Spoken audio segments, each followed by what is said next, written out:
السلام علیکم ناظرین حضرات، چینل کو ابھی سبسکرائب نہیں کیا ہے تو چینل کو سبسکرائب کر لیجئے، ساتھ میں بیل آئیکن ضرور دبا دیجئے تاکہ آنے والی ویڈیو کی نوٹیفیکیشن آپ کو ملتی رہے۔ سب سے پہلے خواہش رحمانی کی تعریف سماعت فرما لیں کہ خواہش رحمانی کسے کہتے ہیں؟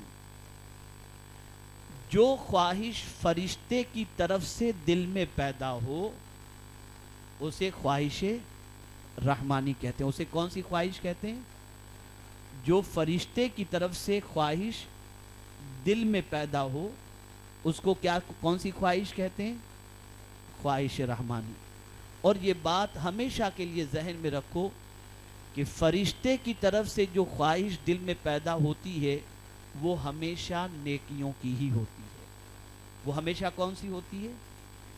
ایک باریک فرق مجھے بتانا ہے تاکہ آپ نفس، شیطان، ان دونوں کی شرارتوں کو سمجھ سکیں۔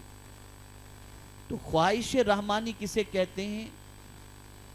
دل میں فرشتے کی طرف سے جو خواہش پیدا ہو اس خواہش کو خواہش رحمانی کہتے ہیں، اور جو خواہش شیطان کی طرف سے پیدا ہو اور نفس کی طرف سے پیدا ہو اسے خواہش نفسانی بھی کہتے ہیں اور خواہش شیطانی بھی کہتے ہیں۔ شیطان کی طرف سے اور نفس کی طرف سے، دونوں کی طرف سے جو خواہش پیدا ہو، یہ دونوں خواہشیں جو ہے نا جو دل میں پیدا ہوتی ہیں، خواہش شیطانی بھی اور خواہش نفسانی بھی، یہ دونوں نفس اور شیطان دونوں کی طرف سے ہوتی ہیں۔ اب ایک باریک فرق آپ سمجھیے گا، اور یہ سمجھنا اس لیے ضروری ہے تاکہ آپ عبادات کے اندر، اللہ کی بندگی کے اندر، نیکیوں کے اندر اس باریک فرق کو بھی سمجھ سکیں جو باریک فرق شیطان ہمارے اندر پیدا کرتا ہے یا نفس ہمارے اندر پیدا کرتا ہے۔ اب سماعت فرمائیں، یہاں یہ بات سمجھ لینا چاہیے کہ نفس رحمانی اور نفس شیطانی، خواہش نفسانی اور خواہش شیطانی اور خواہش رحمانی دونوں کبھی مل نہیں سکتے۔ خواہش رحمانی اور خواہش شیطانی دونوں کبھی مل نہیں سکتے، اس لیے کہ دونوں کا کام جدا جدا ہے۔ شیطان کا کام برائیوں کی طرف لے جانا ہے اور فرشتوں کا کام نیکیوں کی طرف لے جانا ہے، تو اب یہ دونوں کے ملنے کا سوال پیدا نہیں ہوتا۔ خواہش شیطانی اور خواہش رحمانی یہ دونوں کبھی مل نہیں سکتے، اس لیے کہ شیطان ہمیشہ برائی کی طرف لے جاتا ہے اور فرشتے ہمیشہ نیکیوں کی طرف لے جاتے ہیں۔ لیکن جو نفسانی خواہش ہے نا وہ کبھی خواہش شیطانی سے مل جاتی ہے اور کبھی خواہش رحمانی سے مل جاتی ہے۔ نفس کی خواہش جو ہے نا کبھی شیطان سے مل جاتی ہے، خواہش شیطانی سے، اور کبھی خواہش رحمانی سے مل جاتی۔ اعلیٰ حضرت عظیم البرکت امام عشق و محبت نے اس پر بڑا آسان سا فرق واضح کیا ہے۔ یہ کیسے معلوم ہو؟ اس لیے کہ نفس کبھی جو ہے وہ برائی بھی چاہتا ہے اور نفس کبھی اچھائی بھی چاہتا ہے، اسی لیے نفس کی جو قسمیں بتائی گئی ہیں اس میں نفس لوامہ بھی ہے، نفس امارہ بھی اور نفس مطمئنہ بھی ہے۔ اسی لیے نفس مطمئنہ کے حوالے سے قرآن کہتا ہے یا ایتھا النفس المطمئنہ، یہ بڑا عظیم نفس ہے۔